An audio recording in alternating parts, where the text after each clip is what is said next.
O Exame Nacional do Ensino Médio começou em 1998, fazendo o levantamento das unidades de ensino e agora avalia o aluno. Antes, como nesse, os 3 acabaram reprovados: a escola, o corpo discente e o Enem. O mais recente, de 2010, trouxe o retrato de que o Brasil abandonou o velho segundo grau, inclusive depois de rebatizado.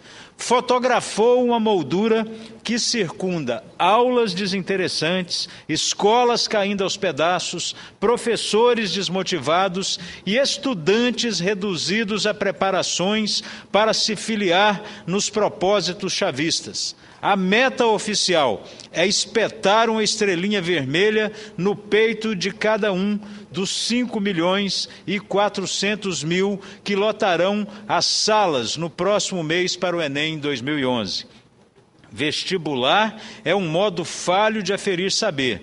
Por isso, se aplaude e adota o Enem em universidades sérias. O problema é o conteúdo das provas, abaixo da crítica, acima do tolerável. Elas insistem nos erros do vestibular com o agravante da padronização nacional. Equívoco que aparecia na seleção de uma faculdade ganhou amplitude de continente.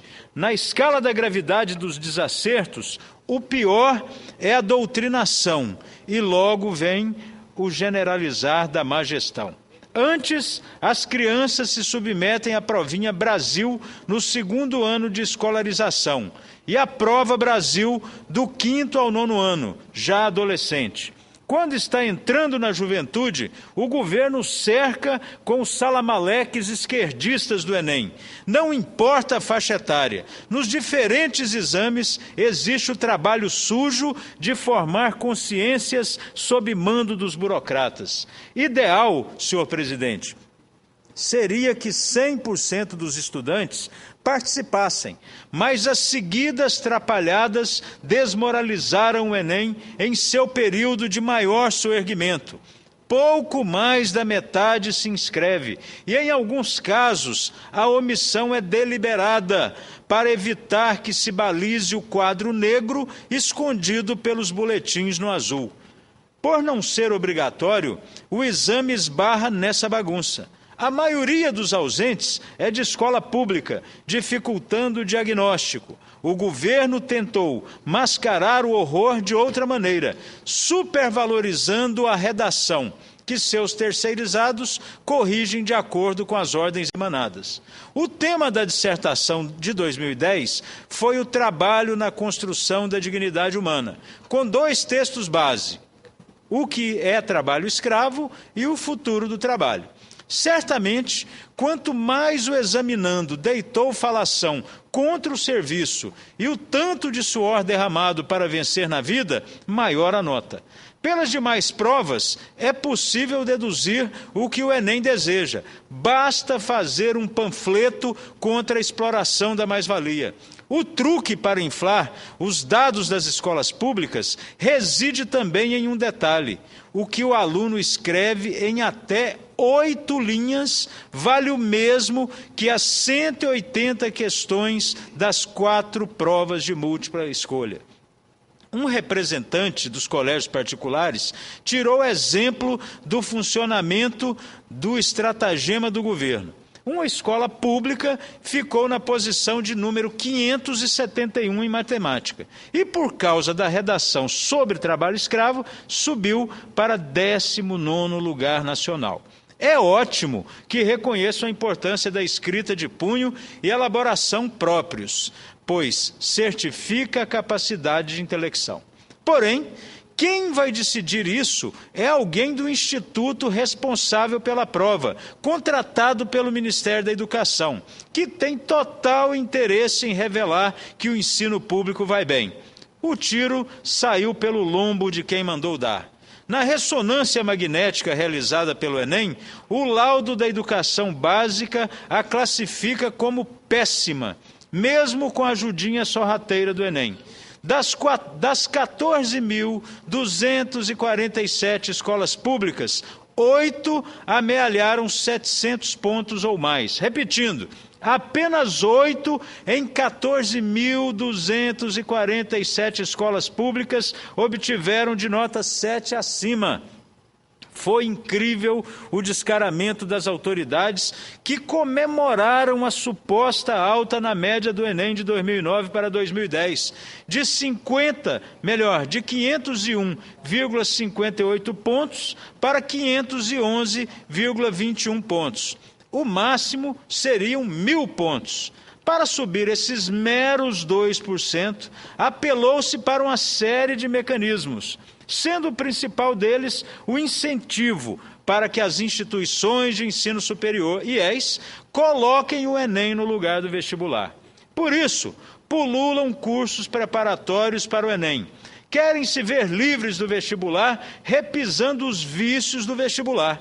À Prova Brasil e ao Enem, acrescentem-se deslizes colossais, como a propagação de livros pornográficos por bibliotecas dos colégios. Enfim, é desnecessário ser bom em adição para resolver uma operação simples. A meta maior não é educar, é doutrinar, não é convencer o aluno a ler os clássicos, mas tolerância. A tecnologia que falta na rotina das aulas sobra nos nomes complicados atribuídos às áreas do conhecimento. No geral, os testes mostram que o Enem é usado como concurso ideológico para membros da esquerda festiva. As folhas têm as mesmas questões, mas para complicar a famosa cola, foram divididas em cores. A enfocada aqui é a prova amarela do primeiro dia de avaliação.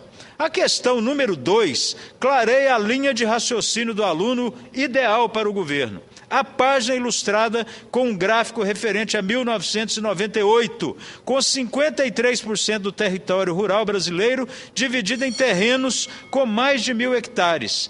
30,5% de 10 a 100 hectares, 15,2% de 100 a 1.000 hectares e 1,3% até 10 hectares. Portanto, não foram contabilizadas as glebas distribuídas nos últimos 13 anos, principalmente no período Lula, em que a pressa para atender a companheirada do MST e entidades assemelhadas disparou o preço do alqueire. Com as informações, o avaliador ostenta 5 alternativas, das quais o aluno deve indicar a que possui característica da estrutura fundiária brasileira. Nenhuma delas faz referência à agropecuária, que permite o saldo positivo da balança comercial, uma das dádivas com que o campo brinda seus algozes do plano piloto da esplanada à Praça dos Três Poderes. Pelo contrário, os produtores são taxados de forma pejorativa, independentemente de qual parêntese vai granjear o X ou o quadrinho a ser marcado no cartão. A opção E faz alusão a um sistema de plantations modernos, uma variação baseada em latifúndios e mão de obra escrava. O Enem planeja associar alhos com bugalhos, pois a analogia fala por si. Não importa o quanto melhorou a vida das pessoas no campo, com tratores de última geração, GPS, energia elétrica, se elas laboram em grandes fazendas, automaticamente entram na lista de remanescentes de escravos ou de escravocratas. A letra D é irônica. A resposta para a indagação, qual a característica da estrutura fundiária brasileira, seria a primazia da agricultura familiar? Não, os gráficos desenham a produção de subsistência, sem efeito para superávit. Como desafio a inteligência dos alunos, a questão é ridícula, mas avaliar o desempenho dos estudantes nem sempre é o principal objetivo. O contraste entre o enunciado e a opção poderia despertar aquela revolta tão cara aos movimentos sociais. O Enem volta a bater nos produtores rurais, que seriam privilegiados pelo plantio em larga escala do solo em comparação com a brandura destinada ao uso tradicional. Nas entrelinhas, o jeito é deixar a lavoura sob controle dos índios porque eles dão conta de alimentar o Brasil e o mundo. Nem os indígenas saem a público para proferir bobagens assim, a menos que a diretoria da FUNAI ensaie com eles os termos. Quem acha isso são os que supõem inválidos, e eles são brasileiros comuns, que sofrem com a demagogia. Opção B, aponta uma conspiração entre os grileiros articuladores do agronegócio para atacar os povos indígenas pouco articulados. Não noticia quando foi a última matança de índios por fazendeiros. Opção A, considerada correta, deixa assim a frase: a questão indígena contemporânea no Brasil evidencia a relação dos usos socioculturais da terra com os atuais problemas socioambientais caracterizados pelas tensões entre, aí vem, a expansão territorial do centro-oeste e norte e as leis de proteção indígena e ambiental. Não diz um A sobre o comércio de madeira, os garimpos, a falta de comida e falta de remédio. Os avaliadores entram na Guerra do Paraguai citando contradições entre dois pesquisadores. O primeiro é Júlio Chiavenato, em um trecho do livro Genocídio Americano, A Guerra do Paraguai. O outro é Francisco Doratiotto, na obra Maldita Guerra, Nova História da Guerra do Paraguai. A ideia do Enem é cristalizar no imaginário do jovem que Solano Lopes foi vítima da Inglaterra. Conforme documenta Doratiotto, Lopes era um ditador sanguinário cujos inimigos não eram a coroa britânica ou a Tríplice Aliança, mas a própria covardia.